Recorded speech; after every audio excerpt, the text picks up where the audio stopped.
না তা যাবো কেন, কিন্তু আপনার লেগে আমার খুব চিন্তা হইতাছে। আমার জন্য আপনার চিন্তা হচ্ছে?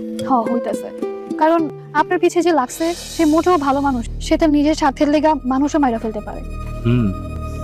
হয়তো বা সেটা পারে, কিন্তু আমি এত সহজে ভয় পাই না। আমারও তো জানা দরকার নাকি একটা মানুষ অকারণে হুট করে কেন আমার পেছনে লেগে গেল, কেন আমার ক্ষতি করতে চাইতেছে। শোনেন, কোনো কিছুই হুট কইরা না, পিছে লাগার লেগা যথেষ্ট কারণ আছে।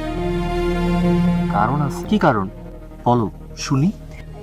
এত কিছু শুনতে হইব না, আমি যেহেতু কইছি কারণ আছে তার মানে কারণ আছে। আপনি চলে গেলেই সব থেকে ভালো। যাক, এত কিছুর পরও একটা জিনিস ভেবে ভালো লাগতেছে, অন্ততপক্ষে কেউ একজন আছে যে আমার কথা ভাবে, আমার ভালো মন্দ নিয়ে চিন্তা করে। মানে আপনি কি কইতে চাইতেছেন? মানেটা কি আপনি বুঝেন নাই? আমার বলে বুঝাতে হবে? না, না বুঝলে কি করব? যদি না বুঝেন তাহলে তো আমারই বুঝিয়ে দিতে হবে। ঠিক আছে, আপনি যেহেতু আমাকে চলে যেতে বলছেন, আমি চলে যাব, তবে আমার একটা শর্ত আছে। আমি কেন যাবো আপনার সাথে? লাবণ্য, কারণটা তুমি খুব ভালো করেই জানো। আমি প্রথম যেদিন তোমাকে দেখেছি দিন থেকে আমার তোমাকে ভীষণ রকমের পছন্দ।